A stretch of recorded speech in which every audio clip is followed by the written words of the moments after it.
All right. Hey guys, how you going? Today I have the pleasure of being joined by Kerrie Oakes. Kerrie has graciously invited us onto her property, into her beautiful space. So first of all, I'd just like to hand over to Kerrie so that she can tell us a bit about what she does.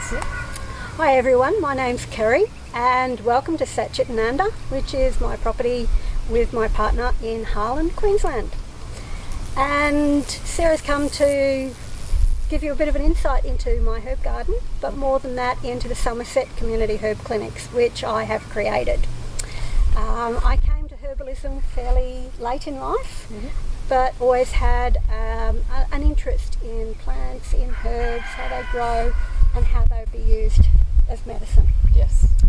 So the Somerset Community herb clinics are a low-cost herb clinic for people in Somerset Region, Queensland. Yeah. The idea being that the community supports the clinics so that the costs of consultations for people are kept fairly low.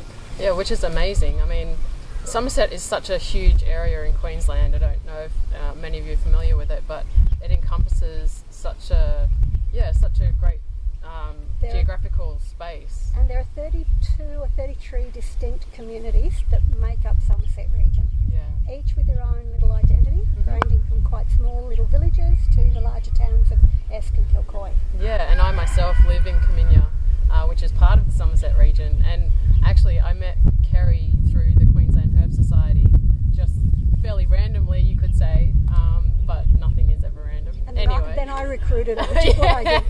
And then Kerrie worked her magic and recruited me to volunteer at the clinics. But yeah, so I'm enjoying just being in Kerrie's company because she's so motivated and she's so dedicated to bringing such an amazing service to people that really need it.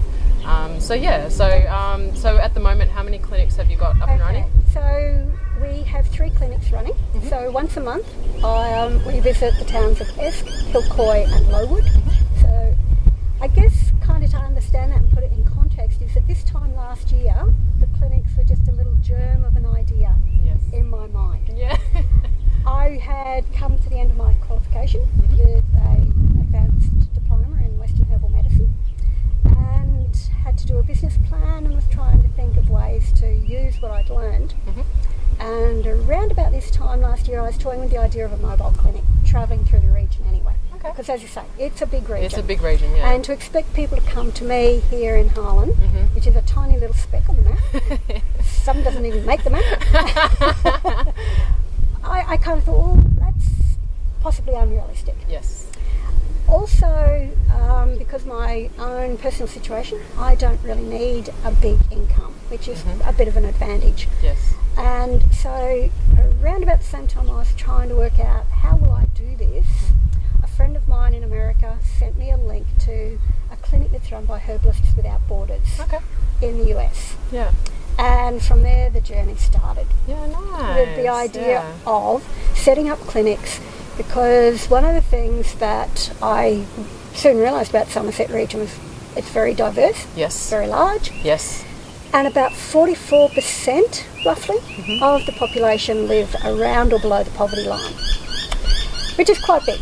It is quite big. And at the same time, about 98% of the Australian population use some form of natural medicine. Yes.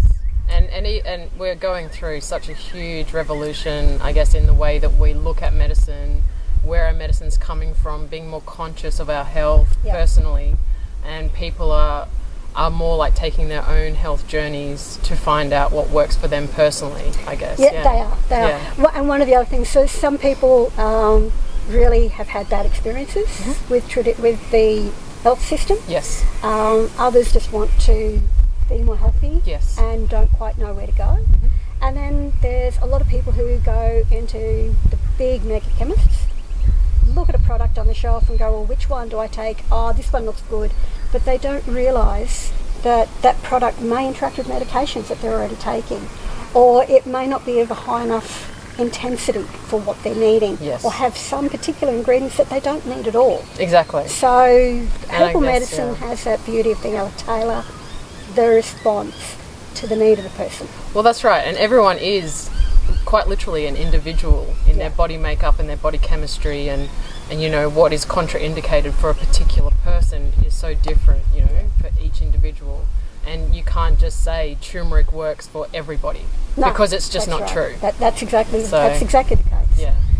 And so putting all those figures and that scenario together with, at the same time, my friend saying, hey, look, here's this model that we're using over, it's being used in America. Yes. Which spoke to all of my past history of being fantastic. a community development officer, being a teacher, working in recovery, working with victims of domestic violence. All of my previous careers came together. All your skills. Under this your herbal medicine thing. So absolutely. This looks really interesting. And I started out thinking, well, in about 12 months' time, I'll have done all the planning, I'll be ready to go and everything.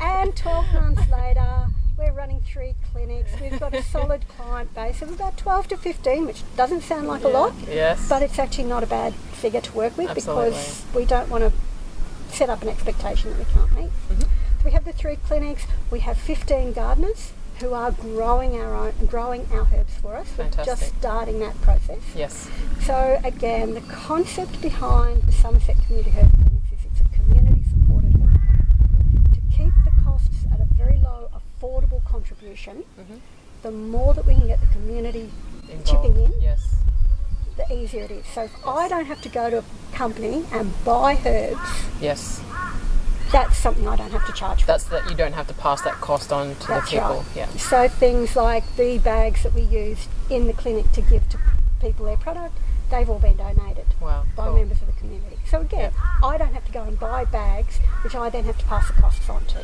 for people. Absolutely. So that's the idea. The more community support we get, the more we can keep the costs affordable for everybody. Wonderful. So we've made a blanket decision that everybody who resides in Somerset Region pays the one cost. Yes. There's no scale of fees or anything like that, and it's a cost that's designed for people, because people like to feel like they're making a contribution. Absolutely. And I do have clients who will contact me and go, look,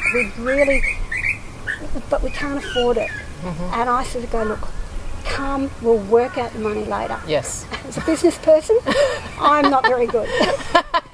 And I have said, we have a naturopath who comes along to one of the clinics to help and volunteer her time. And I have said to people, look, if you want to come and work with us, feel free, but you're not going to make a money. We're not about making money, we're about helping people make health. Yes. And I guess like it is that whole point of, you know, things like the common cold that people would just automatically think, oh, I have to go to the doctor and get antibiotics or whatever. Yeah. You know, I think it's nicer if you can first of all come to a herbalist and say, is there something I can be taking to support the natural function of my body first, and see if I can get over the cold that way rather than... And there are so many things that people can do, and this is part of our role, is to show people. Teach people. This is what you can do. So for example, I get hay fever really badly this time of year, starting to get, I'm sitting in hay, oh, look at that.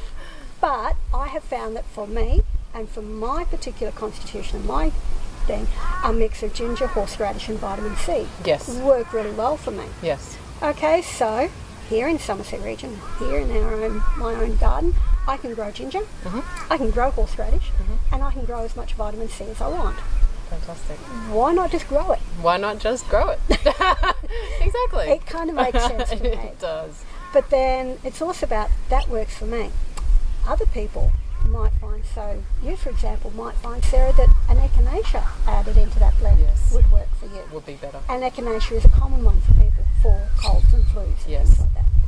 The other thing that I find works really well for me, and it seems to work quite well for most people, is you get that scratchy throat and you go, oh, I know I'm going to start sneezing and everything like that. Horseradish, garlic, those things will help dry things up. The scratchy throat, marshmallow. Marshmallow, it's one of my favourites, And you can make marshmallows from the marshmallow plant.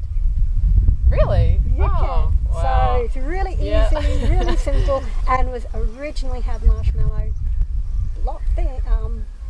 lolly or sweet came about. Oh, and fantastic. It was actually used as so medicine. It is actually from the marshmallow plant. Originally was from the marshmallow plant, not anymore. not anymore. But you can make exactly the same thing from the marshmallow.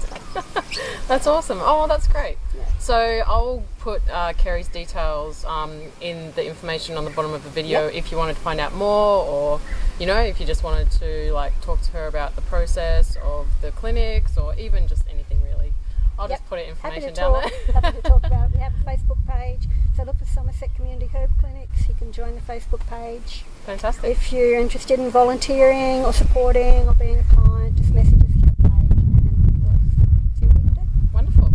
And also today, Kerrie has made us a tea, and this is a particular tea that Kerrie's just going to explain a little bit about. Okay, so this is an experimental tea. Obviously, the women have issues. Hey guys, you do too. Guys can tune out now if you wish. No, not necessarily, because some of the herbs that are women's herbs potentially could also be men's herbs. And that's because we all have the same sorts of hormones. We just have them in different balances. Ah, I see. And it's about balancing our hormones at different times of our life stage. So obviously I'm getting up to that end of the life stage, or I'm actually at that end of the life stage. Cool. But certain things become difficult, like sleeping at night. So and sleeping at night can be common for everybody. So what I've got here is a bit of a mix of commonly known female herbs. Okay. The tea's been steeping for about 15-20 minutes, which is what you want for a herbal tea. Thank you. The idea of a herbal tea, or in this case a herbal tisane, because there is no tea in it, the idea of a herbal tisane or herbal tea is that it's medicine. It's not a nice, yummy tea, although you can make the medicine taste pretty good. Oh. She's throwing it away. Whoops. No, there's no alcohol in it. Yeah. Not in this one. Might be. Yeah, cool. So, So the chamomile has a bit of a calming. Yes. The red clover, the hawthorne berries, the lavender. Lavender also has a bit of a calming about it. Yes. Lavender leaves a little bit of an aftertaste in most people, and some people don't like it. Okay. Interestingly too, herbal tisanes can be had hot or cold. And again, depending on the person, depends on how you like to have it. So I like my lavender tea, and I'll have a straight lavender tea. I like it hot. Okay. I have a client who loves it cold but can't take it hot. Really? Okay. So again, the really exciting bit about being a herbalist Yes. is that you get to work with the person, and you get to create and craft. It's a real craft of crafting something for the person. So I can give you a list of what's in this tea. Yeah, I can put the recipe And we can put down. that up. Yeah. We can put the list of herbs. Yes. And then the idea is that you play with the mix for yourself. Okay. See how it makes you feel. See how your it body tastes, reacts see to it. the reaction to it. Nothing in here would react with any medication that people are taking already. So it's all very gentle. So it is on your actually body. something that's reasonably gentle. So that's the idea. Beautiful. For me of being a herbalist. Yeah, fantastic. And I guess also it is interesting to note that some particular herbs actually can't be boiled because you lose the medicinal value in the boiling process. So especially like the marshmallow root, I know that you have to do a cold infusion. So you leave it to infuse overnight. Yes. Yeah. Yeah. The other thing is depending on, you use different parts of plant for different things. Some plants you only use certain parts, others you can use the whole plant, but again for different purposes. Yes. Also, people react differently. So you were talking about turmeric before, and turmeric is well known to be an anti-inflammatory. Yes. Most diseases start with an inflammation response. Okay. So there is an inflammatory response to almost any disease in your body. So that's your body's natural reaction to start to try to combat whatever is happening. Eliminates, whatever's not working for it. And bring itself, so the body tries naturally to bring itself back into balance. Yeah. The role of the herbalist and naturopaths is to help the body return to balance. Support the process. Yeah. But interestingly, different people react to different herbs. So people will be familiar probably with the old tale that if you feel nauseous or you feel sick, ginger is a great calming for nausea. For me, it has the opposite effect, and I get nauseous when I have ginger. Oh, when you have ginger. So, for example, I make a nice lemongrass and ginger tea. Again, you can grow lemongrass, you can grow ginger, you can make your own tea out of it. It tastes really nice. Yes. Lemongrass is a nice uplifting kind of a tea. The ginger settles the nausea. Yeah. I have to be really sick before I'll put ginger in my lemongrass tea. Okay. Because otherwise I feel sick. Because if And again, that energy of the herb balancing the energy of the person. Yeah. Yeah, it fascinates me. It just fascinates me. I also came into the herb subject a bit later in life too, and I guess like as soon as I found it, I was like just fascinated constantly, you know, with the processes of the body and how the body works, and it's just this intelligent machine, really. You know, it's wonderful. It's such a finely balanced machine as well, and it takes such a little thing to put that balance just slightly out, and generally we don't even notice it. Yes, because the body just automatically brings it back into balance. Yeah. But often when we're tired, when we're run down, when we've been doing too much, when we've been doing not enough, there are all sorts of things, and the individual triggers for people are a bit different as well. Yeah. So again, that's kind of why when you go to see a herbalist or a naturopath and one of those practitioners, you'll have a longer consultation. Yes. Yeah, fantastic. And to be fair, I have enjoyed good relationships with my GPs, and to be fair, they are under such pressure. Yes. Which we don't have to face. Yes, we can, yeah. And this is the beauty for me again of being a community herbalist, is that I can go at the community pace. So it's not unusual for me to do a consultation with a client that lasts for up to 2 hours. Yes. Because there's a lot to talk about. Yeah. And it is about a conversation and trying to delve deeper into what's might be triggering. Yeah. And looking at the whole body. So while, and it's common for all medical professionals, you go to a party, I've got a friend who's got a skin rash, what would you recommend? Well, you know, I could give you a list of about 10 to 15 herbs for any condition you might name, any symptom that you might come up with. Yes. The real craft is which one is right for you. For you, absolutely. So, to all those people who want me to come to their parties, I'm happy to talk about herbs, but you'll always have to come and have a consultation. Yeah. Fantastic. Well, thank you so much, Kerrie, for joining us today. It's been great to hang out with you in your garden. It's beautiful here. Yeah. And I'm sure that we'll be in touch with you soon. And I'm sure later, sometime we'll do a little walk around the garden. Yeah, fantastic. We'll do that. Another video. Yeah. All right. Have a great day, guys. Bye.